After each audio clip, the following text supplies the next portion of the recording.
You are tuned to ARP on the Accelerated Radio Network. It's 12 noon, and it's time to have lunch. Lunch with the Finance Bunch. Lunch with the Finance Bunch. Lunch with the Finance Bunch. Bringing money talk you can understand. And now here's your host, Miss Charline. Hello, everyone. Good afternoon. This is Charline, and welcome to the Lunch with the Finance Bunch. And today in our studio, we have a wonderful woman who is going to talk to us about event planning. You know, when you have a business, you need to either be a part of an event, plan an event, or attend events that can, help expose your business to other people. What is your title at the company, and what do you exactly do there? Okay, so I'm the owner and founder of Festiflare Events, and I'm an event planner. And I'm also a small business cheerleader. And a lover of Electric Blue. Okay. So my title is event planner and owner. Oh, great, Yes. great. And how long have you owned the business? So the business was launched in 2009. Okay. But I've been planning events since I was 16 years old, and I won't say how old I am. Okay, so a little bit of time. Yes. Yeah, you got some experience. Yes. Mm-hmm. That's great. So what is the typical responsibility of an event planner? Okay, so the responsibilities vary, and it depends on the type of event that I'm planning and the actual client. Okay. So I can do something from inception. So we're coming up with the theme, the date, the time, the reason for the event, the outcomes, where I, plan all the event design and manage the whole process, the timeline, and the actual event. Or I can do parts of that, meaning I can do day of things. I can also do partial event planning, where you kind of have an idea of what you want to do. You have some resources, and then I just need to help get you on track and to complete the event. So it varies. Okay, so it depends on what level of responsibility the person hiring you needs you for. Yes. Oh, okay. That's great. Yes. Now, what type of events do you like best? Do you like corporate events or parties? What do you like best? Okay. Well, since I'm a small business cheerleader, I love small business events and nonprofit events. Oh, okay. So I always tell people that I'm the centerpiece that brings visibility to causes that matter. So in your business, that could be a launch of a new line. It could be, if you're a small business owner and you're an author, it could be a launch of your business, your book. Or for nonprofits, it could be a holiday gala, a fundraising event, or just a community festival. Oh, wow. Yes. So it's a wide array of events that you do. But particularly in the industry of like nonprofit and small business. And small business. Yes. I know that's our, so that's why we kind of lined up, because we love helping small businesses. Yes. That's the backbone of America. Yes. So I like this interview. I'm excited. So as an owner yourself of a small business, what do you find to be some of the challenges in being a small business owner? So one thing that I think, the first thing that I think is a challenge is when you're starting off and you're running a business on your own, it can feel very lonely. You can feel isolated because you're the janitor, you're the CEO, you're the founder, That's you're the marketing person, you're the accountant, you're doing it all. So exactly. it can feel very overwhelming, as well as it can feel very lonely because you're doing all those things on your own. Right. But that's why I have a passion for networking. And I think that once you build your network or your tribe, then that can help to ease those times where, you're just tired, you're worn out, but you still have, work to do for your client. Exactly.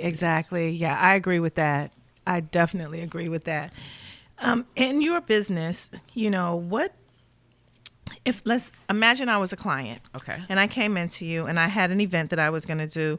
What type of things would you need to know about my event before you could get started? Okay, so first of all, I would need to know the who, what, where, why, and how.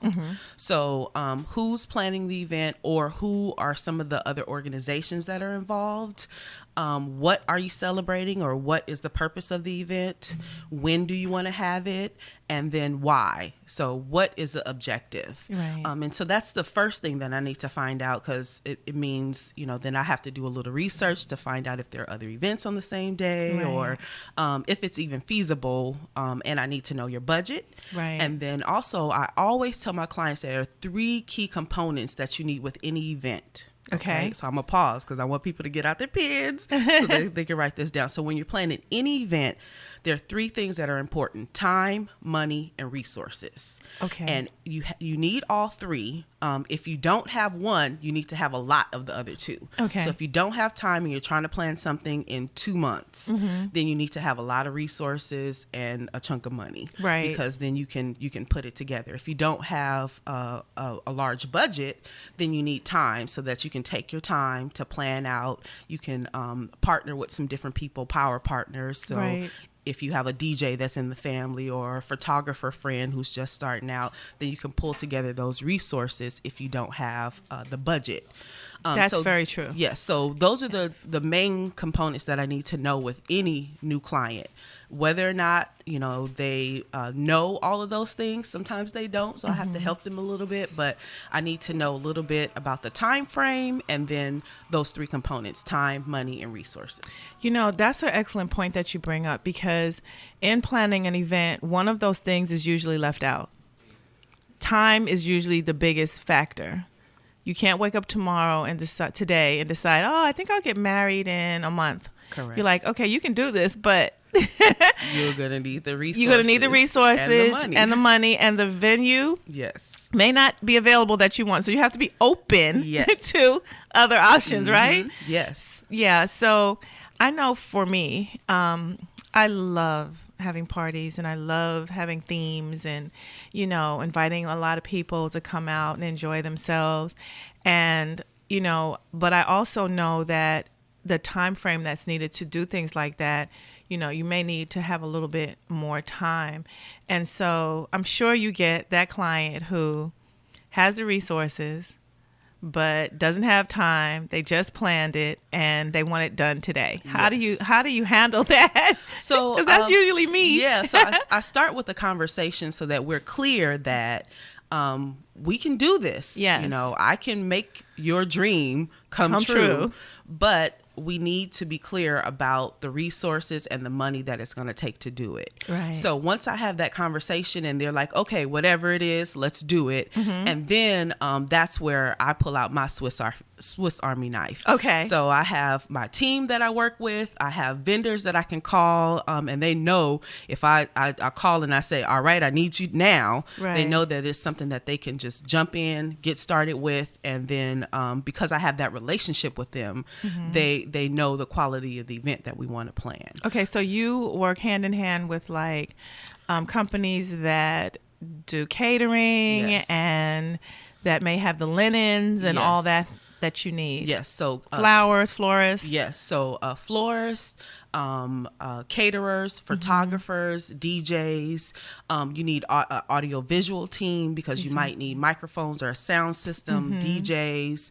I've also worked with a handful of supply companies. So if there's a specific type of table or chair or, I had to build tables for a wedding that I did a year ago. Oh, wow. Yeah, they wanted shaker tables, and they're not tables that you can just fold the legs out. They have to drill the legs on. So I have that resource in my pocket so that when the customer says, I want it today, and I want to have it and I want it to be beautiful, right, and I can react. Oh my. So what is a shaker table? This is so off subject, but my curiosity's gotten the best of me. So it's a 6 to 8 foot table that's made all out of wood, and it's a special type of wood that it's made out of. Okay. And so the table has to be built at the venue. Oh, wow. So they're delivered in pieces. And this wedding that I handled, they wanted to have at the reception a long table so it felt like everyone was sitting at the same table. So we had to get a number of shaker tables. It was over 100 people. Wow. Sitting at, it looked like one long continuous table, but we had to have them made. So they had to be delivered, and then they had to be put together to be ready for me to decorate and put all of the flatware on and centerpieces so that they could have a wonderful wedding. That is amazing. Yes. I would have just started crying. Like, are you kidding? You want me to do what? A shaker table? Why don't you just use a regular folding table? Yeah, that would have been my answer.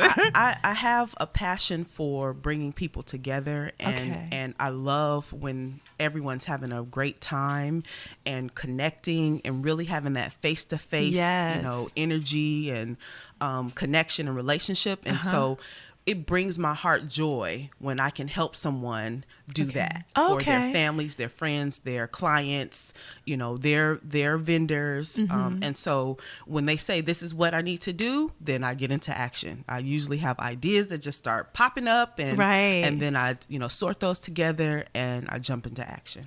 So what sort of venues have you used for your events? Like what type of venues do you look for to host your events if you're the person who has to find the venue? So it all goes back to the reason why we're having the event. So the company that has hired me and the reason why we're having the event.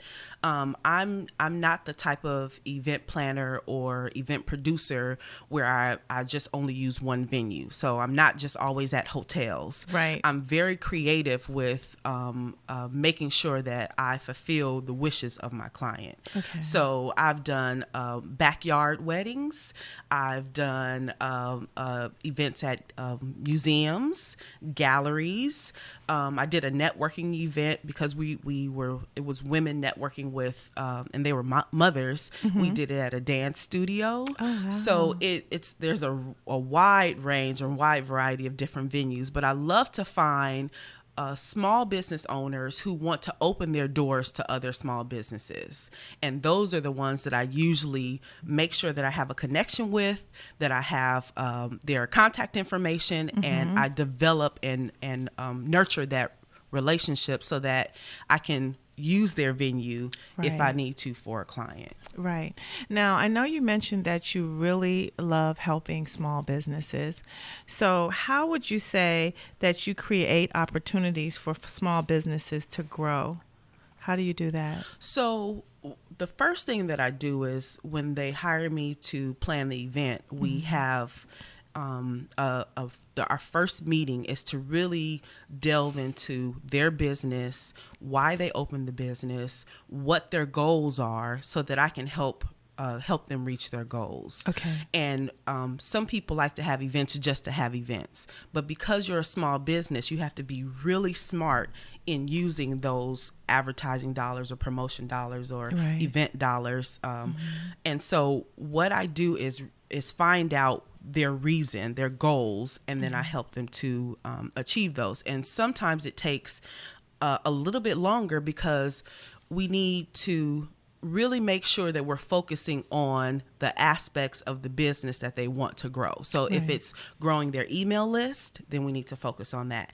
If it's exposure in their location, so if they're in a shopping center or if they're on, in a strip mall, then if they really want the people in the strip mall to get to know them, then that is the focus. So I really believe that you have an event for a specific reason.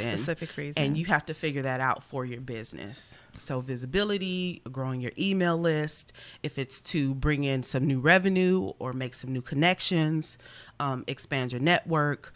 Those are some things that I help small businesses do with their events. Okay. So I'm going to give you an imagine if. Okay. So imagine a company is planning an ad campaign to portray themselves as young, fresh, cool, and that they hire you to organize their launch party. What advice would you give them, and what would you do? So I would first go back to what I said before, is to find out why they want to have the event. Mm-hmm. So you are fresh and cool, but fresh and cool for what? For what? Right. Because there are so many people who are Fresh and cool. Right. So why? And is Right. and who is your target market? Right. So for instance, like I said before, earlier this year, I helped a networking group have an event, and their target market are mommypreneurs. Mm-hmm. So these are mothers who have either home-based businesses, or they have flexible schedules where they sell goods and services on the side. But because they're moms, that's why I decided to have it at a dance studio. And it wasn't just a dance studio. It was a dance studio where their clients are little girls. Okay. Yeah. So not only was I promoting the studio, because Right. they have services that they can Offer to the moms. offer to the moms, Yeah. but then the moms get a feel of the studio. That's right. In a different setting. That's right. So it just depends on what you're trying to promote and what your target market is, and then that's how I can mesh those two together.